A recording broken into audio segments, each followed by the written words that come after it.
의료 사고로 소송이 벌어지면 의료 감정이 꼭 필요한데요. 그런데 의료 감정을 받지 못해 몇 년간 재판이 지연되는 사례가 계속 발생하고 있습니다. 어떤 문제가 있는지 이상호 기자가 알아봤습니다. 이희선 씨는 분만 과정에서 의료사고를 당해 아이가 뇌변병 장애를 갖게 됐습니다. 8년 6개월을 살 수 있다는 의료 감정을 토대로 민사소송에서 배상을 받았지만 아이가 9살을 넘기면서 이 씨는 추가 배상을 위한 재심을 신청했습니다.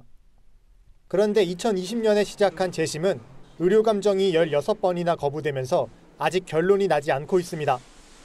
16번의 의사가 반송을 한 거지만 저희는 개인이 그 기간 동안 오랜 시간 동안에 이거를 싸워야 되는 부분이잖아요. 심적으로 많이 힘든 상황이.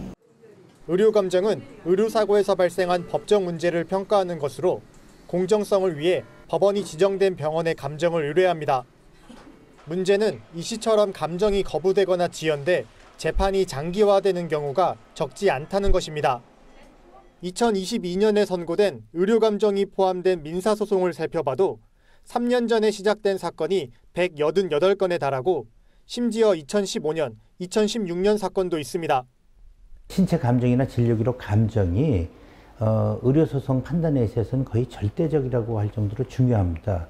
그런데 현실적으로는 감정이 거부되는 경우도 적지 않고요.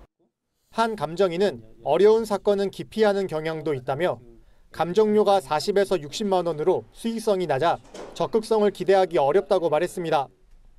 감정이 규모를 늘릴 수 있게 법원이 감정료를 현실화하고 정부가 감정 전문 공공병원을 설립하는 등 대안 마련이 필요하다는 지적이 나옵니다. OBS 뉴스 이상호입니다.